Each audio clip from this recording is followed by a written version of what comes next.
Sebetulnya setiap amal itu berpotensi mempercepat terkabulnya doa. Tapi ada yang istimewa.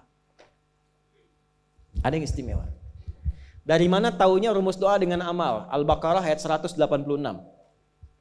Wa idza sa'alaka 'ibadi 'anni fa inni qarib. Ini rumusnya. Ujibu da'watad da'i idza da'ani. Belum selesai. Fal yastajibu li wal yu'minu bi la'allahum yarshudun.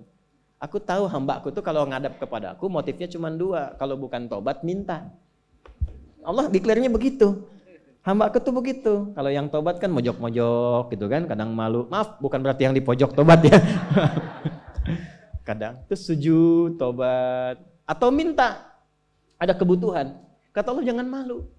Masya Allah. Kalau mau tobat jangan malu. Allah melarang malu. Tobat itu urusan kita dengan Allah. Ikhwan, teman-teman. Gak usah malu. Jangan takut dengan manusia. Karena manusia tidak menilai tobat kita. Allah yang menanti tobat kita. Gak usah malu. Pernah mabuk, pernah zina, pernah bunuh orang, pengen tobat, gak usah berpikir bagaimana manusia menilai. Datang ke masjid. Yang menanti kita Allah, bukan manusia. Hati-hati provokasi setan. Setan selalu menghambat seseorang jadi baik. Dia gak mau seorang itu soleh, selalu salah. Makanya ketika ada orang salah pengen jadi soleh, ditanamkan pada dirinya. Dan provokasinya gak nyambung. Kamu nanti ada si fulan, gak enak kelihatan. Ya kan? Masa ria gitu. Ya, nanti ada begitu, padahal yang menunggu tobat kita itu bukan manusia.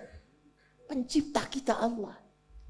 Dan ketika seseorang itu ingin tobat, itu cinta Allah langsung diturunkan kepadanya. Itu rumusnya di Quran surah kedua ayat 222. Innallaha yuhibbut tawwabin. Allah mencintai orang yang ingin tobat. Makanya saya selalu katakan, Allah lebih mencintai pelaku maksiat yang gemar bertobat dibandingkan orang soleh yang tidak pernah merasa salah. Saya bikin status ya. Silakan evaluasi diri. Itu dinanti sampai sampai nyawanya di kerongkongan, ditunggu sampai mau tobat. Ya, sampai mau tobat. Fir'aun aja Fir'aunnya itu dikirimkan keadilan Allah 2 nabi Musa dan Harun. Cuma ya dasar Fir'aun. Gitu. Dan ditampakkan kisahnya untuk diketahui jadi landscape kehidupan kita, bukan untuk jadi cerita. Dan jangan bangga. Jangan bangga. Ya, sekarang kok saya tuh bingung ya, neraka kok jadi candaan gitu. Ya. Banyak orang kaya ke neraka, oh kayaknya ber-AC di neraka tuh. Kok bisa gitu. Jadi candaan.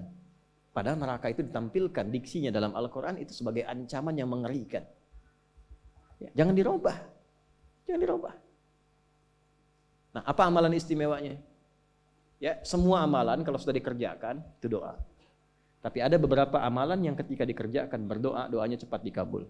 Saya berikan 3 aja nih biar cepat. 1, sedekah. Sedekah. Tapi harus ikhlas ya. Ikhlas. Sudah? Masih ingat nggak kalau tangan kanan memberi, tangan kiri itu nggak tahu? Ya kan? Itu sebetulnya latihan untuk mengelola hati kita. Ya, berikan, udah silent, anggap caranya begini, kalau pengen melatih ikhlas tuh, ketika memberi, anggap nggak ada. Lupakan, udah. Ketika memberi, lupakan, udah. Lupakan, anggap nggak pernah dilakukan. Bapak katanya kemarin nyumbang, nggak tahu saya. Gitu. Nggak tahu, salah dengar mungkin Anda. Itu kan? Bukan berarti untuk bisa menepikan atau menafikan atau mengelak dari berbohong dari amalan, bukan. Tapi kita melatih hati kita. Oh, saya nggak tahu. Maksudnya apa? Karena saya sudah melupakan itu dalam hati kita. Ya, mungkin Anda salah dengar. Tapi itu disebut kok adik, bukan adik saya. Mungkin adik kan banyak. Pasaran nama adik itu, kan? Ya, itu cari. Setelah itu isi dengan doa, diam-diam doa. Ya, walaupun nggak diungkapkan dalam hati, sih. Kalau disanjung nggak usah dibalas. Terima kasih Pak, Masya Allah terima kasih. Gak usah dibalas. Lupakan aja lah. Saya pun gak tahu itu kan Allah aja nitip lewat saya. Sudah, terus doa. Itu melatih. Kalau ingin berbagi tapi belum punya yang dibagi, rumus Qur'annya qaulun ma'rufun wa maghfiratun khairum min shadaqatin yatba'uha adha. Tetap selalu ada. Misal, gak punya uang nih, gak punya barang, tapi pengen mengamalkan yang pertama itu. Apa kata Al-Quran? Al-Baqarah ayat 263, paling kiri agak ke bawah sedikit. Lihat baik-baik. Banyak berkata baik, qaulun ma'ruf. Senyum sama orang. Makanya senyum disebut sedekah. At-tabassumu sedekah. Basmatuka fi wajhi akhika sedekah. Senyummu yang menyenangkan wajah temanmu sedekah. Senyum. Tapi yang membuat orang senang, hadisnya begitu, bukan membuat orang bingung. Keluar dari sini senyum. Orang senang. Itu sedekah, itu dinilai. Begitu orang senang, doa. Itu lebih baik, kata Al-Quran ya, itu lebih bagus kata-kata baik yang menenangkan, itu bahkan nilainya lebih tinggi dibandingkan memberi tapi masih komen. Dan komennya kadang nyakitin. Kasih bantuan 100 juta, terima kasih Pak, aduh Bapak itu sangat luar biasa. Iya, itu kan kewajiban saya bukan apa-apa, karena Anda kan miskin juga gitu.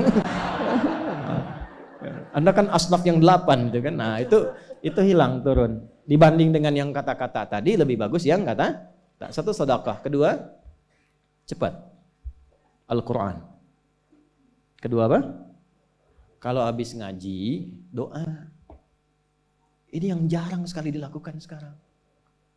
Saya melihat kadang habis ngaji itu tutup, sadaqallahul azim, selesai. Emang Anda nggak bilang sadaqallah pun sudah sadaqallah. Maha benar Allah dengan segala firman-Nya, sudah maha benar. Anda ucapkan itu, setelah itu doa. Ada yang selesai, alhamdulillah rabbil alamin. Iya, betul. Segala puji milik Allah. Anda ucapkan, setelah itu doa. Allahumma arhamna bil Qur'an. Waj'alil Qur'ana sahiban lana fid dunya, syafi'an lana fil akhirah. Ya Allah, rahmati kami dengan rahmat Al-Qur'an. Berikan cahaya Quran dalam hidupku. Jadikan temanku di dunia, syafaat bagiku di akhirat. Minta. Berikan keberkahan dari ayat-ayat yang aku baca. Kan satu hurufnya 10 mahal.